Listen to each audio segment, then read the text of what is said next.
ചില ഹോട്ടലുകളിൽ കയറിയാൽ നമ്മളൊരു മസാല ദോശ ഓർഡർ ചെയ്ത് കഴിഞ്ഞാൽ അതിൻ്റെ കൂടെ നമ്മൾ പറയാതെ ഒരു വടയും കൂടെ ഉണ്ടാകും. അപ്പോൾ ഈ വട അടങ്ങിയ മസാല ദോശയുടെ പ്ലേറ്റ് നമ്മുടെ കൈകളിൽ കെട്ടിക്കഴിഞ്ഞാൽ നമ്മുടെ ഉള്ളിൻ്റെ ഉള്ളിലൊരു ടെൻഷനാണ്. ഈ വട ഞാൻ പറഞ്ഞിട്ടില്ല, പക്ഷേ അതിന് പൈസ കൊടുക്കേണ്ടി വരുമോ, അതിന് പൈസ ഉണ്ടാവുമോ, ഇതിൻ്റെ പേയ്മെൻറ്റ് ഞാൻ കൊടുക്കണോ വേണ്ടോ, എങ്ങനെയാണ് ബില്ല് വരുന്നത്, ഇതിങ്ങനെ മനസ്സിനകത്ത് ഇങ്ങനെ ആവലാതികൾ നിറഞ്ഞുകൊണ്ടിരിക്കുക അല്ലേ. എന്തിനാ ആവലാതിപ്പെടുന്നത്? എനിക്ക് വട വേണ്ട എന്ന് പറഞ്ഞാൽ തീരാവുന്ന പ്രശ്നമേ അവിടെ ഉള്ളൂ.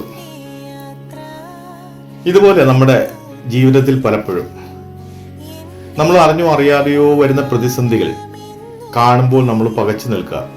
നിസാരമായ കാര്യങ്ങളായിരിക്കാം, പക്ഷെ അതിനെക്കുറിച്ച് നമ്മൾ ഒത്തിരി ആവലാതിപ്പെടും, വിഷമിക്കും. ഇതിന് പരിഹാരമുണ്ടോ, ഇത് സങ്കീർണമാകുമോ, ഇതിനെ ഞാൻ എങ്ങനെ തരണം ചെയ്യും, ഇതിനെന്താണ് ഒരു പ്രതിവിധി, ഇങ്ങനെയുള്ള അനേക ചിന്തകൾ വന്നിട്ട് നമ്മളെ അങ്ങോട്ട് വല്ലാതെ ആക്കും. ആ ദിവസം തന്നെ മൂഡ് ഔട്ടായി പോകുന്ന അവസ്ഥകളാവും. എന്നാൽ പ്രിയമുള്ളവരെ, നമ്മൾ ഒറ്റ വാക്കുകൊണ്ട്, ഒറ്റ ചിന്ത കൊണ്ട്, ഒറ്റ ഒരു പ്രവൃത്തി കൊണ്ട് നീക്കി വയ്ക്കാവുന്ന ബാധ്യതകൾ മാത്രമേ ഉള്ളൂ. അല്ലെങ്കിൽ അങ്ങനെയുള്ള പ്രശ്നങ്ങളും ടെൻഷനുകളും മാത്രമാണ്. ഇത്തിരിയുടെ വിശാലമായി പറഞ്ഞാൽ വളരെ ലളിതമായിട്ട് പരിഹരിക്കാവുന്ന പ്രതിസന്ധികൾ മാത്രമേ നമുക്കുള്ളൂ. എന്നാൽ അതിനു പകരമായിട്ട് നമ്മൾ ചിന്തിച്ച് ഇതെന്താകും, എങ്ങനെയാവും, എവിടെ വരെ എത്തും, എങ്ങനെ ഇതിനെ തരണം ചെയ്യാൻ കഴിയും, ഇതിന് എന്താണ് ഒരു പരിഹാര മാർഗം, എന്തിനാണ് ഒരു പോംവഴി, ഇങ്ങനെയുള്ള അനേക ചിന്തകൾ കൊണ്ട് നമ്മൾ ബോറടിച്ച് അന്നത്തെ ദിവസമേ നമ്മൾ നശിപ്പിച്ചു കളയും. എനിക്ക് നിങ്ങളോട് സന്തോഷത്തോടെ പറയാനുള്ളത്, അനാവശ്യമായ ചിന്തകൾ നമ്മിൽ നിന്ന് ഒഴിവാക്കി കളയാം. നിസാരമായ ചിന്തകൾ, നിസാരമായ ആവലാതികൾ നമ്മിൽ നിന്ന് ഒഴിവാക്കി ഒരു സ്വതന്ത്രപരമായി ചിന്തിക്കുന്ന ഒരു നല്ല ജീവിതം പടുത്തുയർത്താൻ നമുക്ക് കഴിയട്ടെ. അനാവശ്യമായിട്ടുള്ള ടെൻഷനുകൾ നമ്മിൽ നിന്ന് ഒഴിവാക്കുവാൻ നമുക്ക് കഴിയണം.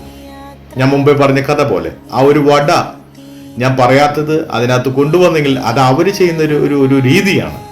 എന്നാൽ വട എനിക്ക് വേണ്ട എന്ന് പറഞ്ഞാൽ അതിനെടുത്തു മാറ്റും, അതിൻ്റെ ഒരു ബില്ലും വരില്ല, ആ ഒരു ടെൻഷൻ നമുക്ക് അടിക്കേണ്ടതില്ല. ഇതുപോലെയാണ് ജീവിതവും. പരസ്പരം മനസ്സിലാക്കി, പരസ്പരം ജീവിതത്തെ അങ്ങേയറ്റം സുഗമമായി ആസ്വദിച്ച് സന്തോഷപ്രദമാക്കി, ആനന്ദപ്രദമാക്കി, ദൈവഭയമുള്ള, ദൈവ അനുഗ്രഹമുള്ള ഒരു അനുഭവത്തിൽ മുമ്പോട്ട് പോകാൻ ദൈവം നമ്മളെ സഹായിക്കും. അതുകൊണ്ട് ദൈവത്തോട് നമുക്ക് പറയാം, ദൈവത്തോട് നമുക്ക് പ്രാർത്ഥിക്കാം, ദൈവമേ, എൻ്റെ ജീവിതത്തിലെ അനാവശ്യമായിട്ടുള്ള, ആവശ്യമില്ലാത്ത ആവലാതികൾ, ആവശ്യമില്ലാത്ത ചിന്തകൾ, ആവശ്യമില്ലാത്ത ടെൻഷനുകൾ അത് എന്താണെന്ന് എന്നെ വെളിപ്പെടുത്തി, എന്നോട് പറഞ്ഞ്, എന്നെ മനസ്സിലാക്കി തന്ന് അതിൽ നിന്ന് പൂർണ്ണമായിട്ട് ഒരു നിവാരണം വരുത്തി അതിനെ അങ്ങ് മാറ്റി വെച്ചിട്ട് സ്വതന്ത്രപരമായ, സന്തോഷപ്രദമായ ഒരു നല്ല ദിനം എൻ്റെ ജീവിതത്തിൽ നൽകി തരണമേ എന്ന് ആത്മാർത്ഥമായി ദൈവത്തോട് നമുക്ക് പ്രാർത്ഥിക്കാം.